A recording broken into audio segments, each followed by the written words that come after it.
हमारा हुआ था कि हम लोगों ने दो पेजेस की कनेक्टिविटी करके देखी थी आपस में, ठीक है। तो बाकी के 3 पेजेस आपने खुद से ट्राई करके देखना था। फाइल आपको मिल गई थी ड्राइव के ऊपर, ठीक है। आज हम लोग देखेंगे text property.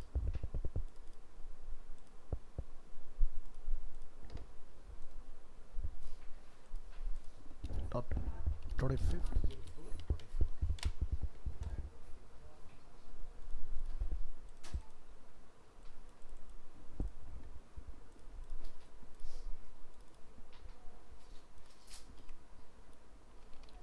File save as,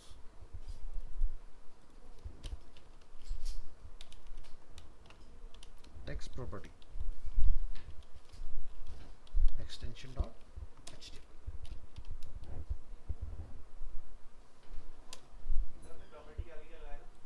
dot HTML.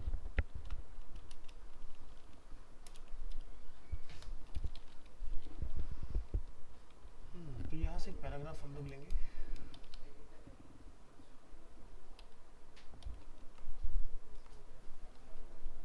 Unwanted part remove,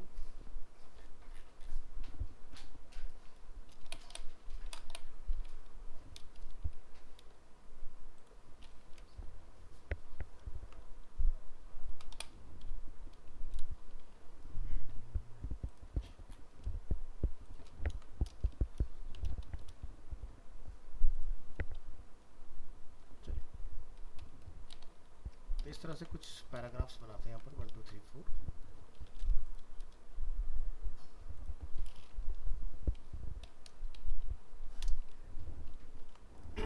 और इसमें एट्रीब्यूट हम लोग यूज करेंगे अलाइन। बाय डिफॉल्ट रहता है लेफ्ट, ये हम लोग कर चुके हैं, एक बार आपको दोबारा क्लियर कर रहे हैं, ठीक है। Centre, right and justify.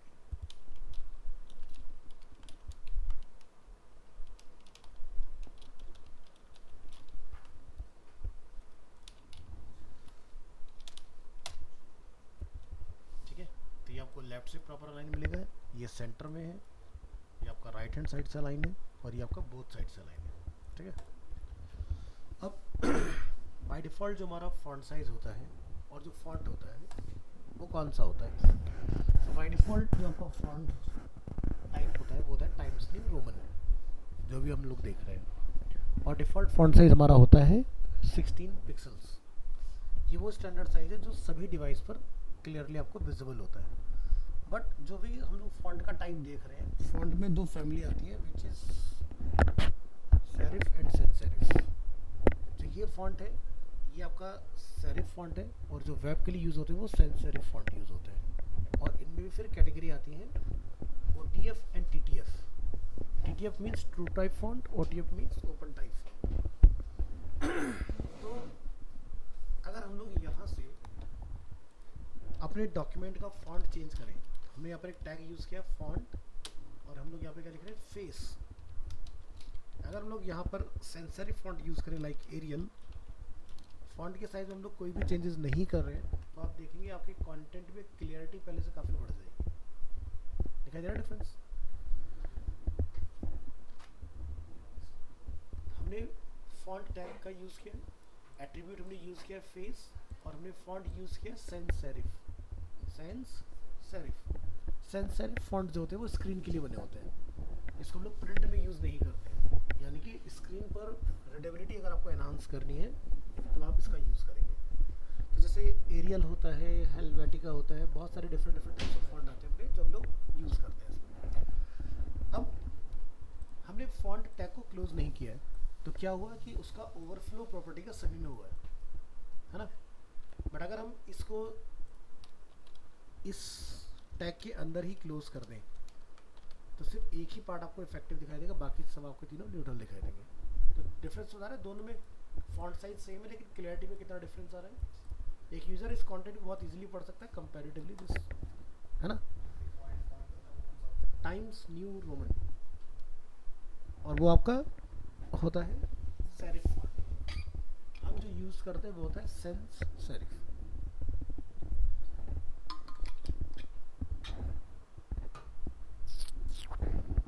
Next, default जो फॉन्ट का साइज़ होता है वो होता है 16 पिक्सल्स, बट HTML में पिक्सल्स नहीं होता, तो यहाँ पर हम लोग उसको बोलते हैं 3। अगर हम लोग 3 यूनिट यूज़ कर रहे हैं तो आप यहाँ देखेंगे साइज़ में कोई भी डिफरेंस नहीं है, बट अगर आप 1 लिखेंगे तो साइज़ में डेफिनेटली आप डिफरेंस देखेंगे। 1 सबसे स्मॉलेस्ट होता है और 7 इसके अंदर मैक्सिमम होता है। हम इससे बड़ा फॉन्ट नहीं कर सकते। अगर आप ट्राई करेंगे instead of 7 8 there is no change, ठीक है। डिफ़ॉल्ट 3, लोवेस्ट 1 अप टू 7 नहीं कर सकते ना, जैसे 1 2 3 4 5 6 7 तो कुछ भी लगा दो। 3 डिफ़ॉल्ट है, 1 लोवेस्ट है, 8 7 हाईएस्ट है, ठीक है। तो 1 क्या है कि जैसे बहुत सारे साइट्स में जब हमारी स्क्रीन बहुत ज़्यादा हाई डेफिनेशन नहीं होती थी, लो रेजोल्यूशन डिस्प्ले होते थे, तो सबसे पहले जो स्क्रीन का साइज़ आया था वो था 800x600। जैसे हम लोग चला रहे ना फुल HD 1920x1080 या full HD plus display available है, तो पहले के टाइम में आपके 800x600 के डायमेंशंस आते थे। ये जो भी हम लोग फॉन्ट साइज़ देख रहे हैं ये 8 पिक्सल है 1 के ऊपर, ठीक है। 8 पिक्सल्स जो होता है ह्यूमन आइज़ की रीडेबिलिटी का लास्ट फॉन्ट साइज़ है। इससे ज़्यादा छोटा कर दोगे तो स्क्रीन के क्लोज बैठ के भी यूज़र नहीं पढ़ पाएगा, उसको बहुत ज़्यादा ध्यान लगाना पड़ेगा, ठीक है। वैसे तो 6 पॉइंट का सबसे स्मॉलेस्ट साइज़ होता है, बट ऑन स्क्रीन हम लोग इससे छोटा फॉन्ट कभी भी यूज़ नहीं करते। अब जैसे आज के डेट में आप कोई मोबाइल एप्लीकेशन अगर देखते हो ना,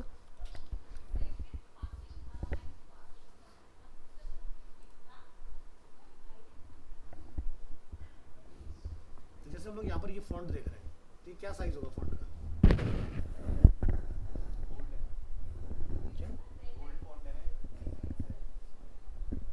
फॉन्ट साइज की बात करें, ठीक है, ये कम से कम आपका 12 का फॉन्ट होगा, ठीक है। तो अगर हम लोग इसको राइट क्लिक करें यहाँ से और इंस्पेक्ट करें,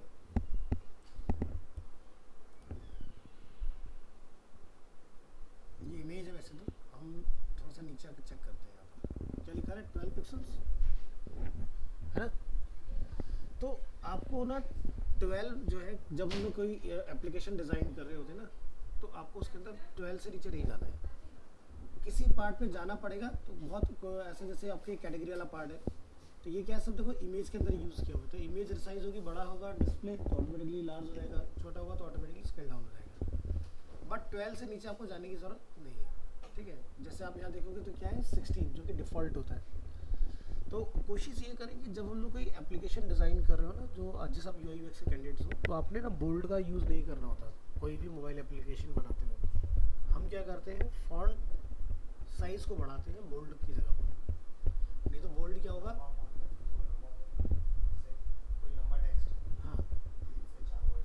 हाँ हाँ, नहीं तो क्या दिक्कत, ब्रेक होकर नीचे आएगा, ओवरफिल होगा।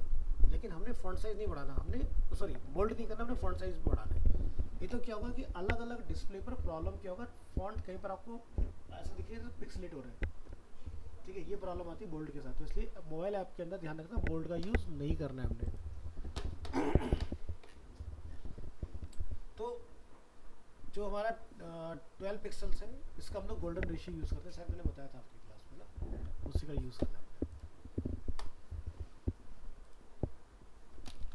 तो 1 लोएस्ट, 3 डिफ़ॉल्ट, 7 हाईएस्ट, ठीक है। तो जैसे कई बार हमारे बहुत सारे स्टूडेंट होते हैं, अगर ये ना बताएं उनको तो वो लिखते 40, अच्छा मतलब ये 40 का साइज़ आ रहा है, तो ये कन्फ्यूज़न फैल जाता है हमारे बीच में। बट हाईएस्ट 7 होता है HTML के अंदर। CSS सीख जाओगे, सेंटीमीटर में, मिलीमीटर में, इंचेस में, जिसमें फॉन्ट लिखना चाहते हो लिख सकते हो। बट फॉन्ट को जो सबसे बढ़िया तरीका होता है कैलकुलेट करने का, वो होता है points. 9 point equal to 12 pixels होते हैं, ठीक है। देखते हो तो फोटोशॉप में काम करते वहाँ पे PT में लिखा आता है फॉन्ट पॉइंट्स, तो 9 पॉइंट का मतलब क्या हुआ, 12 पिक्सल्स, ठीक है। चलिए, तो ये हुआ हमारा फॉन्ट का मैटर, जो कि डिफ़ॉल्ट रहेगा 3। नेक्स्ट आता है कलर। कलर बाय डिफ़ॉल्ट आपको ब्लैक मिलेगा, क्योंकि हमारा जो भी बॉडी का कलर होगा उसी का अपोजिट कलर आपका निकल के आएगा। तो बॉडी का कलर डिफ़ॉल्ट होता है ब्लैक, वाइट, वाइट के ऊपर क्या आता है, ब्लैक। तो यहाँ से आपको जो भी करना है कलर, जैसे मैंने लिखा रेड, तो आपका रेड कलर यहाँ पर डिस्प्ले हो जाएगा। तो HTML के अंदर जो वेब सेफ कलर होते हैं, वैसे तो हमारे कंप्यूटर में जो नंबर ऑफ कलर्स होते हैं वो होते हैं 16.7 मिलियंस कलर। इतने कलर हमारे कंप्यूटर में अवेलेबल है, ठीक है। बट HTML जो होता है वो इतने नंबर ऑफ कलर्स को प्रोसेस नहीं कर पाता है। HTML सिर्फ यूज़ करता है 216 कलर को, 216 कलर सिर्फ। लेकिन CSS सीख लोगे तो आप 16.7 मिलियंस कलर को यूज़ कर सकते हो, ठीक है। अब मान लो एग्जांपल के तौर पर आपने फोटोशॉप में जाके रैंडमली कोई भी कलर चूज़ किया और HTML में लाके आपने कॉल कर दिया, तो वो कलर रेंडर नहीं होगा। मतलब इस स्क्रीन पर डिफरेंट होगा, किसी दूसरे की स्क्रीन पर डिफरेंट कलर दिख रहा होगा। तो इसलिए ध्यान रखिए कि वेब सेफ कलर का ही हमने यूज़ करना है। इससे हमारा मतलब क्या है, जब आप फोटोशॉप चलाते हैं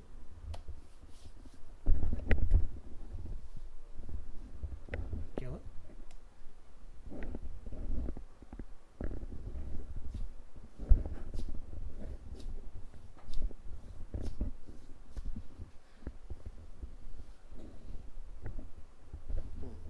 यहाँ पर एक न्यू फाइल बनाएंगे, web artboard of new document, new layer,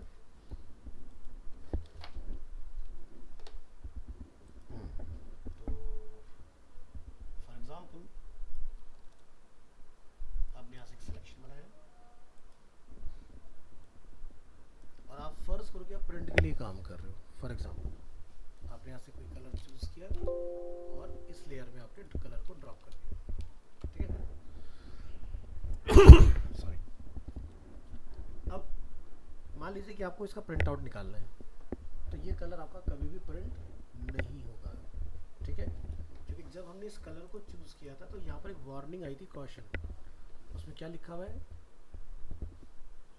warning out of gamut for printing, यानी कि ये वो कलर रेंज है जो प्रिंटेबल नहीं है, ठीक है। क्योंकि आप यहाँ देखोगे आर की वैल्यू कितनी है, 255। तो यानी कि जब भी हम लोग कभी कलर चूज करते हैं पीक पर जाते हैं तो ये स्क्रीन के कलर होते हैं। अब मान लो कि आपको उसको प्रिंट निकालना है, तो प्रिंट का जो रेड कलर होता है ये हुआ स्क्रीन का रेड कलर। प्रिंट का जो रेड कलर होता है वो होता है मैजेंटा 100 एंड येलो 100। तो अगर हम लोग यहाँ पर दोनों में डिफरेंस देखें, समझ में आ रहा है कुछ? मतलब इसमें आपको कंट्रास्ट दिखाई देगा, ये डल दिखाई देगा, उतना वहाँ पता नहीं चल रहा होगा क्योंकि टीवी का कंट्रास्ट रेशियो अच्छा नहीं होता ना। इसमें देखो,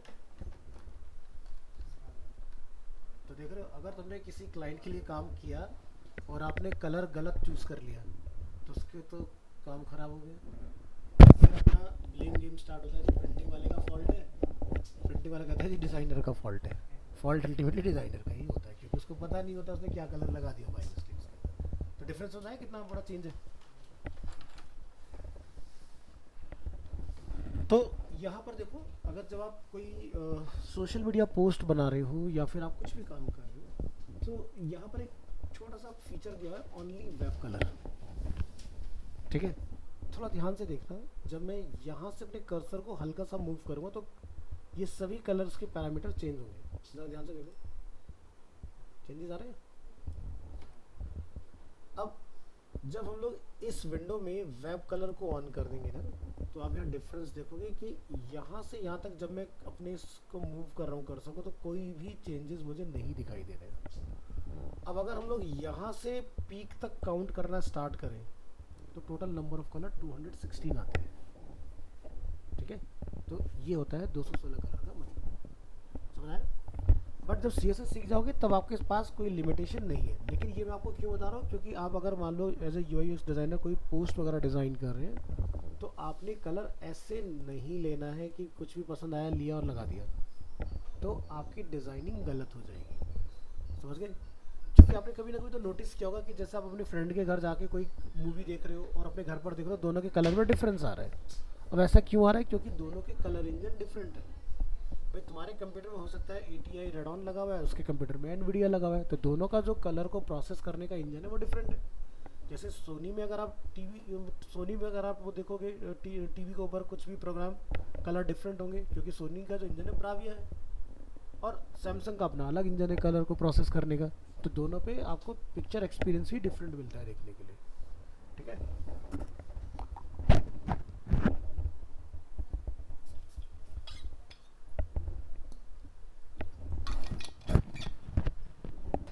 करते हैं कि 16.7 मिलियन कलर कैसे निकल के आते हैं। तो देखो एक चैनल में मैक्सिमम 255 तक हम लोग लेके जा सकते हैं, ठीक है। 55 का आप नहीं जा रहा ना, बट लोएस्ट जो वैल्यू होती है वो क्या होती है, 1 होती है। अगर हम लोग 0 अगर लिखते हैं तो क्या होता है, हमारा ब्लैक कलर बनता है ना। और अगर हम लोग 255 यूज़ करते हैं तो वाइट कलर बनता है ना। यानी कि सबसे नीचे हमारा डार्कर पॉइंट हो गया, सबसे ऊपर हमारा ब्राइटर पॉइंट हो गया। यानी कि 255 पर वाइट एंड 0 पर ब्लैक। तो 0 भी एक नंबर है। तो एक चैनल में आपके मैक्सिमम नंबर ऑफ जो कलर होते हैं वो 256 होते हैं।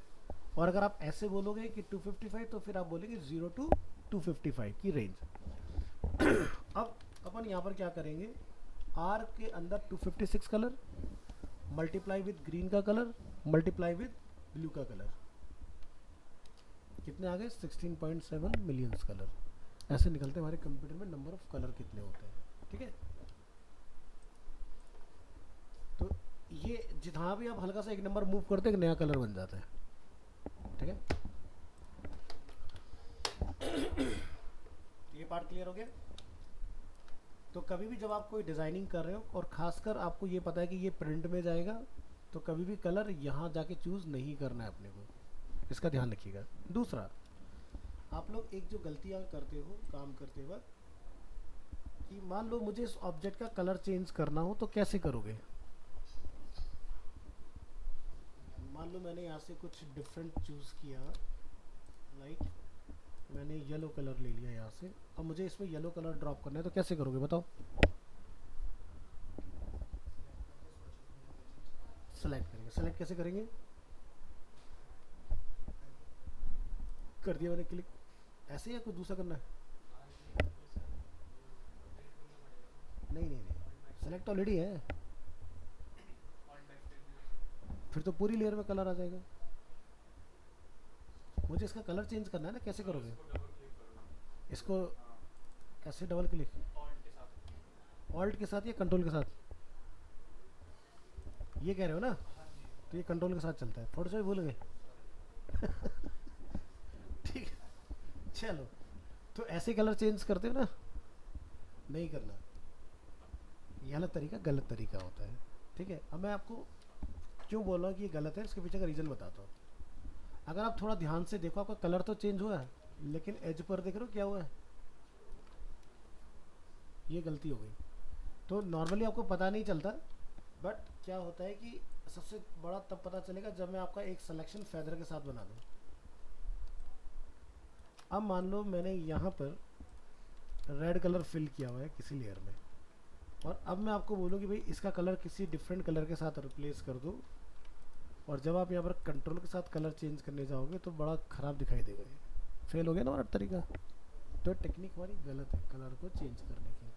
तो पहली चीज़ तो ये कि अगर कहीं जॉब पर आप इंटरव्यू में जा रहे हो और आपके नियर बाई आपका सीनियर खड़ा हुआ है जो आपसे काम करवा रहा है, तो वो आपको तुरंत रिजेक्ट कर देगा वहीं का वहीं, क्योंकि ये हमारा प्रोसेस गलत है। तो सही तरीका क्या होता है, तो लेयर में हमने लॉक पढ़े, चार पांच आते हैं डिफरेंट डिफरेंट। तो यहाँ पर एक दिया होता है ट्रांसपेरेंट पिक्सल्स। अगर मैंने इसको लॉक लगा दिया, अब अगर आप ऑल्ट बैक स्पेस करोगे ना तो कलर प्रॉपर फिल होगा। यही सेम देखो, अगर मैं यहाँ पर इस लेयर पे करता हूँ, मैंने लॉक किया, ऑल्ट बैक स्पेस किया, एक एक पिक्सल में कलर गया, कहीं कोई प्रॉब्लम नहीं ना। तो समझ में आया लॉक का मतलब क्या है, किस तरह से काम कर रहा है। अब फ़र्ज़ करो कि भाई मेरे पास लॉक लगाने का टाइम नहीं है, तब कलर कैसे चेंज हो, तो उस कंडीशन में ऑल्ट शिफ्ट बैक स्पेस का यूज़ करना है, तो आपका कलर प्रॉपरली चेंज हो जाएगा, ठीक है। और मान लो कि आपको ट्रांसपेरेंट लॉक लगाने का शॉर्टकट चाहिए, वैसे तो होता नहीं है, बट क्वेश्चन मार्क अगर आप कीबोर्ड से प्रेस करोगे तो ट्रांसपेरेंट का लॉक लग जाएगा, ठीक है। तो ये जो मैंने अभी आपको बताया, इसका कमांड कहीं मेंशन नहीं है शॉर्टकट के अंदर, बट ये जब बहुत लंबे टाइम तक फोटोशॉप आप यूज़ करते हो आपको कुछ अलग अलग शॉर्टकट्स हाथ लग जाते हैं डिफरेंट डिफरेंट। तो ये वो वाला शॉर्टकट है। तो समझ में आया 16.7 मिलियंस कलर का फंडा क्या है, यानी कि RGB 256 multiply with 256 multiply with 256 equal to 16.7 millions colour. इसी तरह से जब आप कोई न्यू डॉक्यूमेंट बनाते हो तो आप यहाँ से बस क्या करते हो, साइज़ चूज़ करते हो और क्रिएट कर देते हो। तो यहाँ पर हमें बहुत सारे ऑप्शंस मिलते हैं, जैसे कि रेजोल्यूशन होता है, ऑप्शन यहाँ दिया हुआ है, और यहाँ पर कलर मोड रहता है हमारा RGB। ठीक है, तो इसमें भी ना बहुत सारे different different types of mode मिलते हैं हमें काम करने के लिए। तो RGB का यूज़ तब करें जब हमें सिर्फ और सिर्फ स्क्रीन के लिए काम करना हो, और CMYK का यूज़ आपने तब करना है जब आपने प्रिंटिंग के लिए काम करना है। अब कब हमें CMYK लेना है, CMYK का यूज़ तभी करना है जब आप मास लेवल पर प्रिंटिंग कर रहे हो। एग्जाम्पल के लिए कि भाई आपने कोई विजिटिंग कार्ड डिज़ाइन किया है, लेकिन उसकी 1000 कॉपी प्रिंट होंगी तो CMYK जाएगा, अदरवाइज RGB में ही बनेगा, क्योंकि डिजिटल प्रिंटिंग कराओगे ऐसी तो RGB होगी, CMYK नहीं होगी। ठीक है, इस चीज़ का भी हमें ध्यान रखना है। हाँ, तो CMYK यानी कि ऑफसेट प्रिंटिंग, जहाँ पर जितना हमारे सेंटर की लेंथ है इतना बड़ा प्रिंटर होता है। हाँ,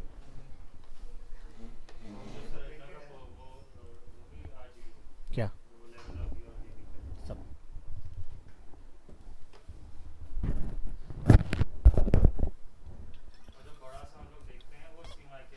हाँ, जैसे रोड पे देखो तो फ्लैक्स, वो CMYK।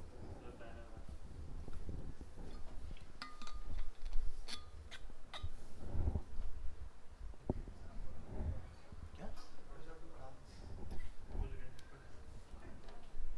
चलो तो कलर का फंडा क्लियर हुआ, और जब तक HTML चल रहा है तब तक आपने उसी तरह से कलर्स का यूज़ करना है। अब कलर बनाने का प्रोसेस सीखें कैसे होता है।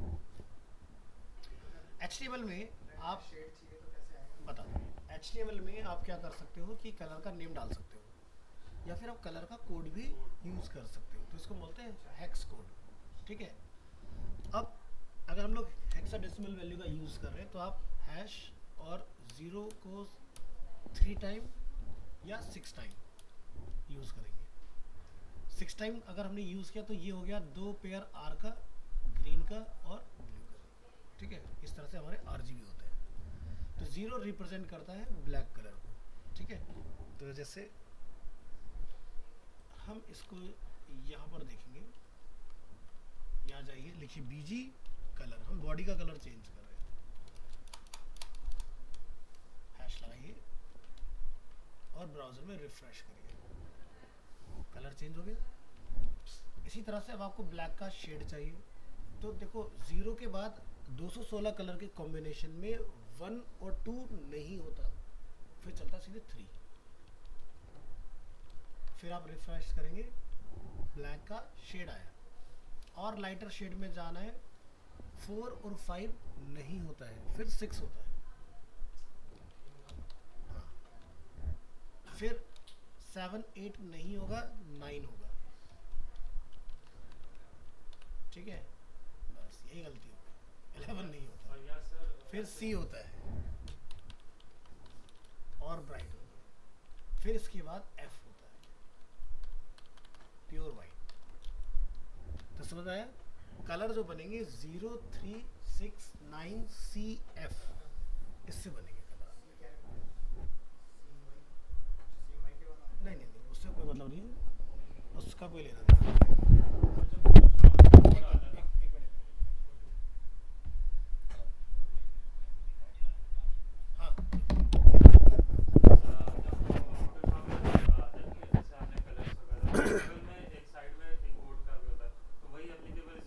हाँ, हाँ हाँ, सेम सेम। लेकिन आपको ये नहीं पता चलेगा कि जैसे मैंने बोला कि 4 5 कुछ नहीं होता, तो आपको ये समझ में आ गया इस एक्सरसाइज से कि हमारे कौन कौन से नंबर्स 216 कलर के कॉम्बिनेशन में यूज़ होते हैं। तो 0 3 6 9 CF। ठीक है, अब जैसे मान लो एग्जांपल के तौर पर, ये जो हमने अभी तक यहाँ से लेके F तक की जर्नी देखी है, ये हो गया हमारा शेड। एक कलर से दो चीज़ें निकलती, एक होता है शेड और दूसरा होता है टिंट। समझ गए? तो जैसे मान लो मुझे रेड कलर बनाना है, तो रेड का कोड होता है FF00। ठीक है, और आपका रेड कलर आ गया, है ना। अब मान लो आपको यहाँ पर इसका लाइटर शेड कुछ यूज़ करना है, हमने लिखा FFCC इस तरह से, तो कलर हमारा डार्क हो गया, तो सॉरी लाइट हो गया। तो इसको जितना डार्क करना चाहो धीरे धीरे, तो जैसे आप 9 पर आओगे तो रेड का और थोड़ा सा वैसा शेड बनेगा। इस तरह से आप 3 पर चले जाओगे, ठीक है, और फिर 0 पर आके प्योर रेड कलर बन जाएगा। तो ये हुआ टिंट। तो जो भी कलर आप यूज़ करोगे उसके आगे के नंबर अगर हम लोग चेंज कर रहे हैं, C या 0 या 3 या 6 या 9, तो फोटोशॉप आपको देखो बहुत अच्छे से दिखाता है इन चीज़ों को, यहाँ ध्यान से समझो।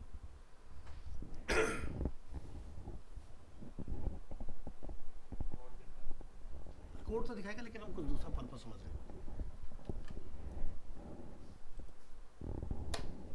यहाँ देखिए, जब हम लोग ओनली वेब कलर ऑन करते हैं तो ये देखिए ये होते हैं शेड्स। ये क्या है, 0, 3, 6, 9, C एंड F। और अगर हम लोग प्योर रेड के ऊपर है तो आप देखिए FF 4 टाइम 0, फिर 3, then 6, then 9, then C, then F, ठीक है। तो इस तरह से आपके ये होते हैं। अगर हम लोग लेफ्ट टू राइट या राइट टू लेफ्ट चलते हैं तो होते हैं टिंट, और हम लोग बॉटम टू टॉप या टॉप टू बॉटम चलते हैं तो बनते हमारे शेड्स, ठीक है। तो एक कलर दो चीज़ें प्रोड्यूस करता है, शेड और टिंट। हमने पढ़ा होगा, जब ग्राफिक पढ़ा होगा, पढ़ाया गया होगा इसके बारे में। इसी तरह से एक ऑब्जेक्ट दो चीज़ें प्रोड्यूस करता है, शैडो और रिफ्लेक्शन। अगर मान लो हम इस रूम में और हमारा फ्लोर जो है ग्लॉसी है तो ये बनाएगा रिफ्लेक्शन, शैडो नहीं बनाएगा, ठीक है। और अगर आपका फ्लोर मैट होगा तो वो बनाएगा शैडो, ठीक है। तो एक ऑब्जेक्ट से दो चीज़ें निकलती है, शैडो या रिफ्लेक्शन, डिपेंड करेगा सिनेरियो के ऊपर।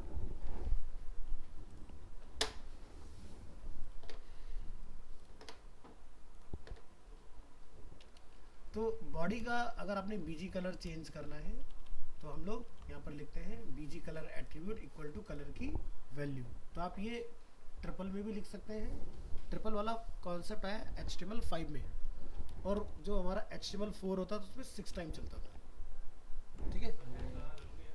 F से वाइट कलर बनता है ना, अगर आप ना लगाओ तो भी कभी कभी वाइट तो बाई डिफॉल्ट ही होता है, बट मैंने फिलहाल आपको बीजी कलर का दिखा दिया कैसे चलती है। नेक्स्ट हम बात करेंगे यहाँ पर,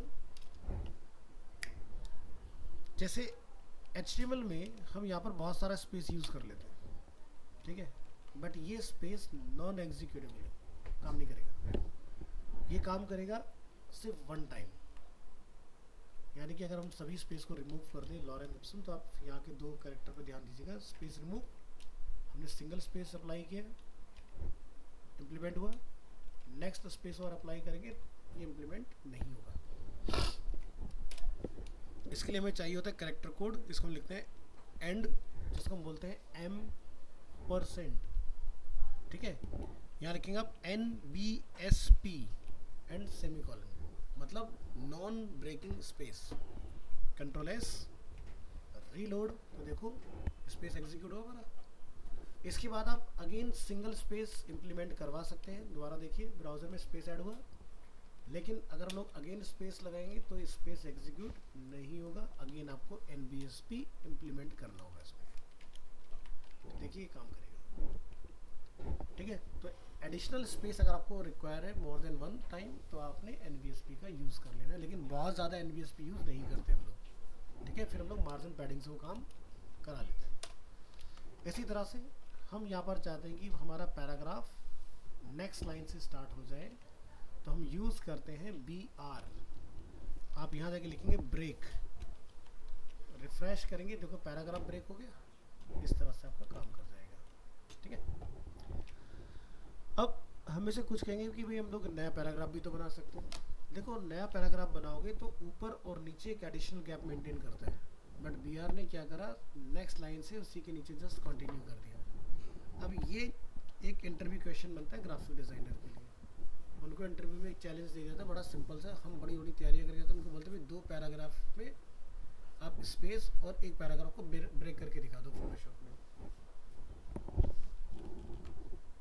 यहाँ आते हैं और यहाँ से करेंगे क्रिएट, और यहाँ हम लेते हैं टेक्स्ट टूल और यहाँ हम बना लेते हैं पैराग्राफ। ये एक बाय डिफ़ॉल्ट हमारा पैराग्राफ आ गया।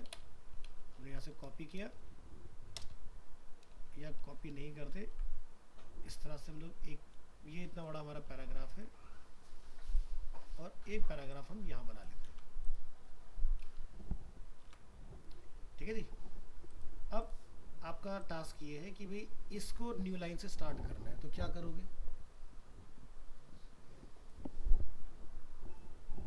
तो हम में से कुछ लोग क्या करेंगे, वो यहाँ पर एंटर का इस्तेमाल करेंगे और नई लाइन में आ जाएंगे। यही तो करोगे, इसके अलावा कोई चॉइस ही नहीं हमारे पास। यही तुम्हारी गलती हो गई बस।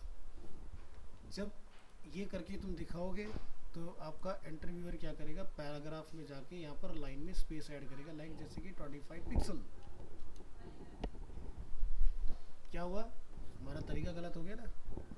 तो ये आपने एक नया पैराग्राफ बना दिया, ना कि आपने पैराग्राफ को ब्रेक किया।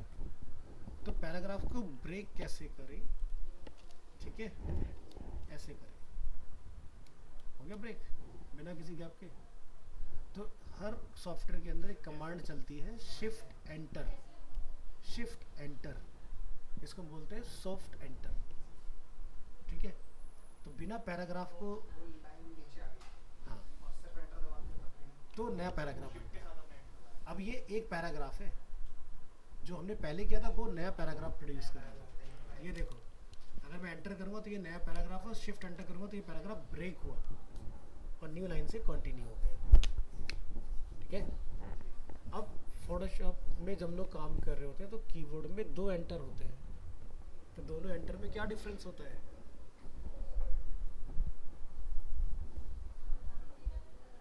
हाँ? क्या? अच्छा,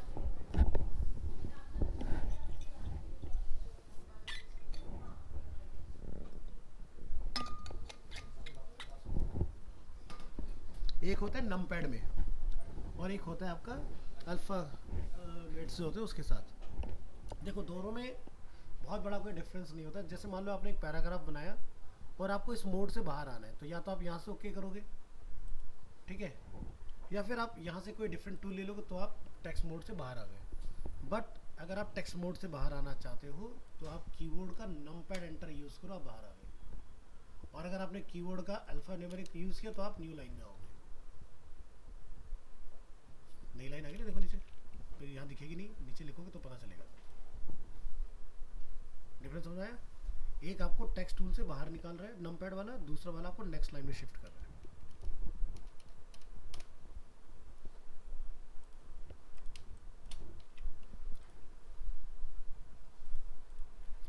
नेक्स्ट, बी आर का रोल समझ में आया?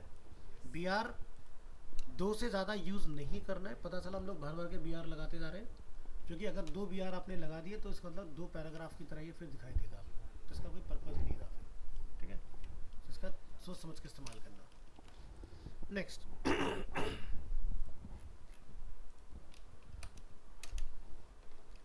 हमें कोई एक पर्टिकुलर लाइन, जैसे यहाँ से यहाँ तक, इसको हमें इन्वर्टेड कोट में लिखना है,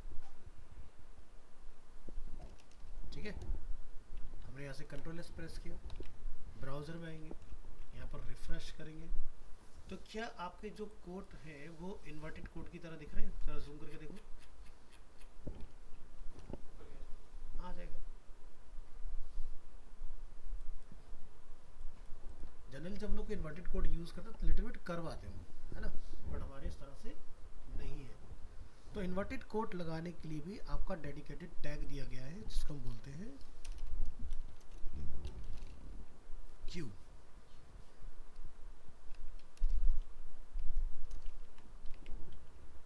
ठीक है, तो अब बने इन्वर्टेड कोट बोथ साइड।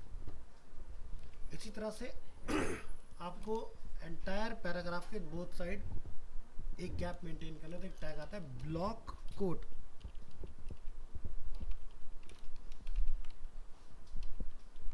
अभी डिफरेंस आप देखेंगे लास्ट पैराग्राफ में, जब रिफ्रेश करेंगे बोथ साइड से मार्जिन ऐड हुआ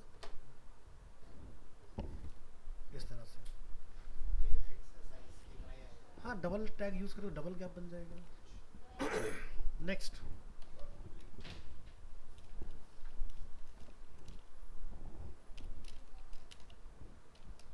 अब हम लोग बाकी की कुछ बची हुई प्रॉपर्टी के बारे में डिस्कस करेंगे, जैसे कि स्मॉल टेक्स्ट। स्मॉल के लिए डेडिकेटेड टैग आता है स्मॉल।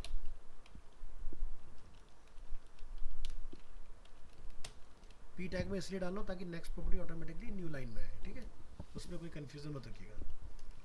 हमारा इसमें सिर्फ और सिर्फ स्मॉल टैग सीखने का पर्पज़ है। तो आप ध्यान से देखें तो दोनों टैग में आपको डिफरेंस दिखाई दे रहा होगा, ये स्मॉल है कंपेरेटिवली दिस, है ना, पता चला है ना। इसी तरह से आपका टैग आता है बिग, बिग टेक्स्ट। तो बिग जो था वो HTML4 तक यूज होता था, 5 में डेप्रिकेट हो गया, बंद हो गया, बट अभी काम कर रहा है।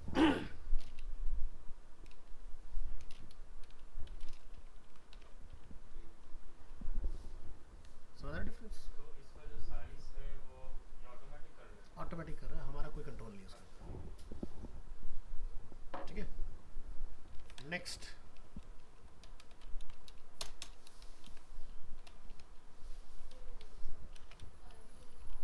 टेलीटाइप टेक्स्ट या फिर फिक्स टेक्स्ट।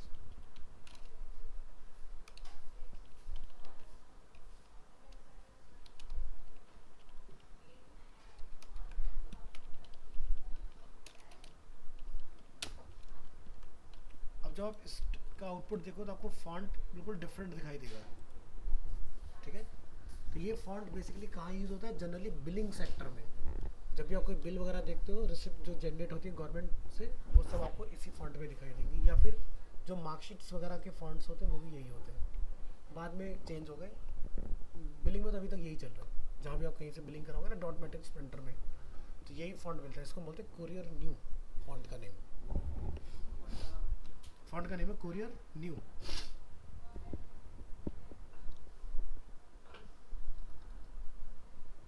तो ये मोनोस्पेस कैटेगरी का फॉन्ट है। मोनोस्पेस एक फैमिली होती है फॉन्ट के अंदर, जहाँ पर कंपैरेटिवली इस स्पेस में आप यहाँ देखो तो इसमें ज़्यादा गैप दिखाई देगा आपको, तो ये फैमिली बनती है मोनोस्पेस फॉन्ट में, मोनोस्पेस, जिसको टेलीटाइप क्यों बोलते हैं। तो जितने भी आपके टाइप राइटर्स हैं, जब आप कोई कोर्ट कचहरी से कुछ बनवाते हो ना डॉक्यूमेंट, या फिर इलेक्ट्रॉनिक टाइप राइटर्स जो होते हैं वो इसी फॉन्ट पर प्रिंट करते हैं, ठीक है। इसमें क्लियरिटी ज़्यादा होती है, स्पेस के साथ डॉक्यूमेंटेशन लिखा होता है ना।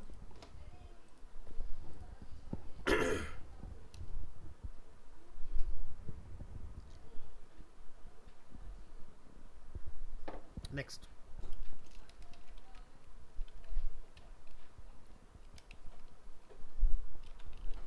Bold text. बोल्ड के लिए हम लोग टैग यूज करते हैं बी।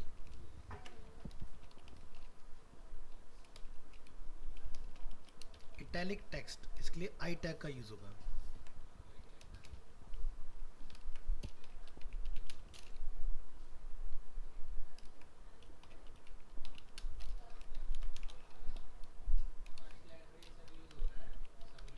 हाँ, इसलिए HTML काफ़ी आसान है। अंडरलाइन के लिए यू,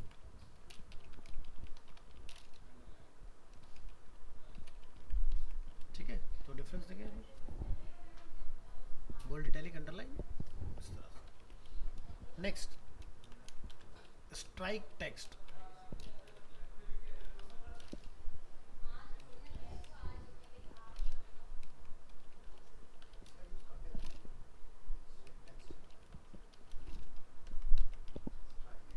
ठीक है, अब इसका यूज़ आता है जैसे आप ई कॉमर्स स्टोर चलाते हो, देखते हो फ्लिपकार्ट वगैरह, तो प्राइस स्लाइस होके लिखे होते हैं, तो वो स्ट्राइक से होता है। दूसरा जो इसका बहुत बड़े लेवल पर यूज़ आता है वो होता है कंटेंट राइटर्स के लिए। कंटेंट राइटर का काम क्या होता है कि मान लो मैं एक कंटेंट राइटर हूँ किसी ऑर्गेनाइजेशन में, मैंने एक कंटेंट लिखा, लेकिन मेरे सीनियर ने उस कंटेंट को रिजेक्ट किया, उसने बोला कि इसके बिहार पर कुछ नया लिखो, तो आप उसको डिलीट नहीं करेंगे, पहले वाले को आप स्ट्राइक करेंगे और उसके ऊपर नया कंटेंट लिखेंगे, ताकि मैं कंपेयर कर पाऊँ कि आपने क्या करेक्शन किया, उसके अंदर क्या इम्प्रोवाइजेशन किया। दूसरा स्ट्राइक जो था, बेसिकली इसका जो मेन पर्पज स्टार्ट हुआ था वो हुआ था इलेक्ट्रॉनिक टाइपराइटर में, या फिर जो कोर्ट कचहरी के नॉर्मल टाइपराइटर आप देखते हो, तो वहाँ पर अगर कुछ गलत हो जाता है तो वो लोग तो टिल्ट बना देते हैं उसके ऊपर, ठीक है। तो इस तरह का आपको देखने के लिए मिलेगा। बाकी तो आज की ऑफरिंग के लिए 999 से 499 हो गया, तो स्लाइस इस तरह से आपको मिल जाएगा देखने के लिए।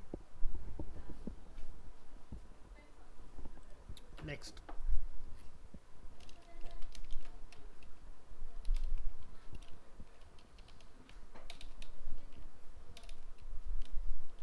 Super script.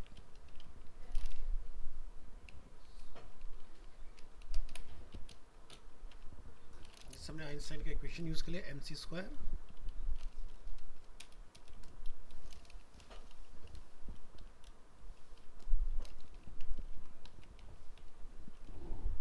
ठीक है, तो हमें ऐसा तो कुछ करना नहीं होगा। तो हम लोग देखते हैं तो कुछ ब्रांड के नेम देखते हैं, तो वहाँ पर रजिस्टर्ड, ट्रेडमार्क, कॉपीराइट तो ऊपर की तरफ बने होते हैं, वो उसी से लिफ्ट होंगे आपके। ठीक है, सबस्क्रिप्ट,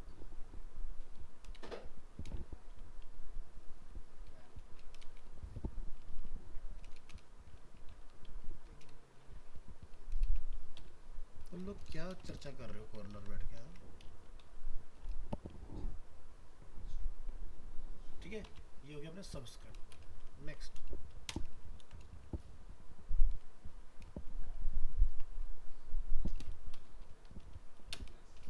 लेस देन सिंबल, तो इसके लिए आप यूज करेंगे m%lt। इसी तरह से ग्रेटर के लिए यहाँ चाहिए gt,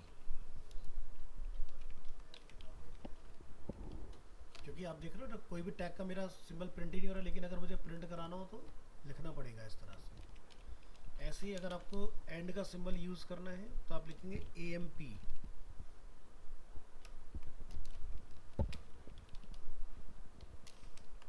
कीवर्ड में भले से आपका दिया हुआ है, लेकिन आपने कीवर्ड से यूज नहीं करना है, आपने कोड लगा के बनाना है।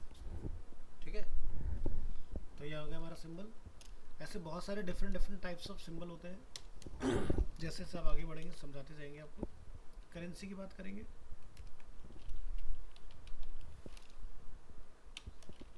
येन, यूरो,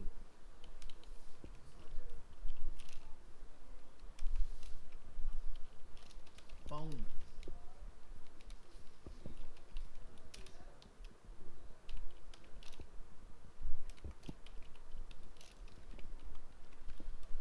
ठीक है, तो तीनों के सिंबल क्रिएट हो जाएंगे।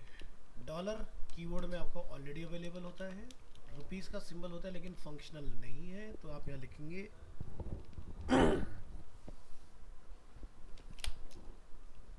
$#8377।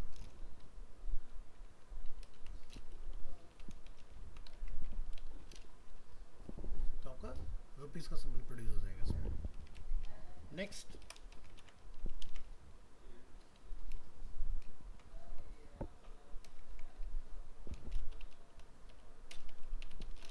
कॉपीराइट सिंबल,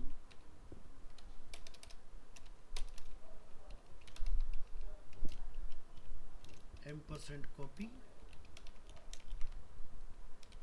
रजिस्टर के लिए REG,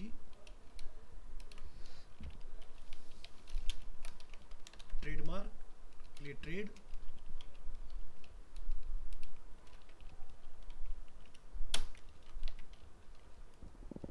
इस तरह से ये सिंबल्स बनेंगे आपके। इसी तरह से अगर आपने डायरेक्शनल बेस्ड का यूज करना है,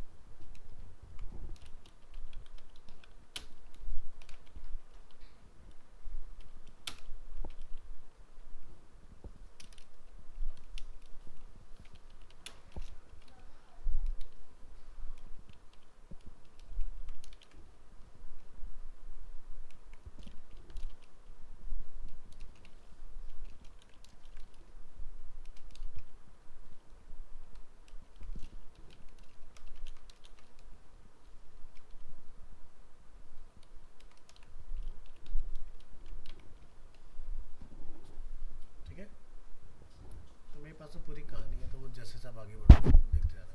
यहाँ से जाके पढ़ लेना। कैरेक्टर मैप, हाँ याद होनी चाहिए।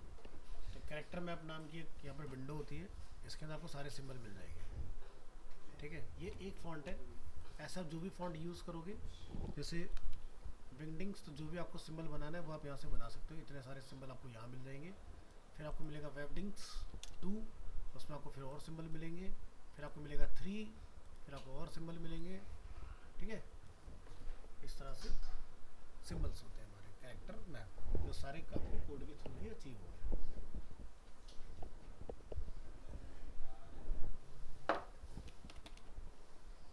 तो इसलिए याद कर सकते हो, बहुत अच्छी बात है। नहीं कर सकते तो मैंने आपको तरीका दे दिया कहाँ से देखना है ना। क्लास में 2 लोग कम होंगे, मैं क्या ले लिया।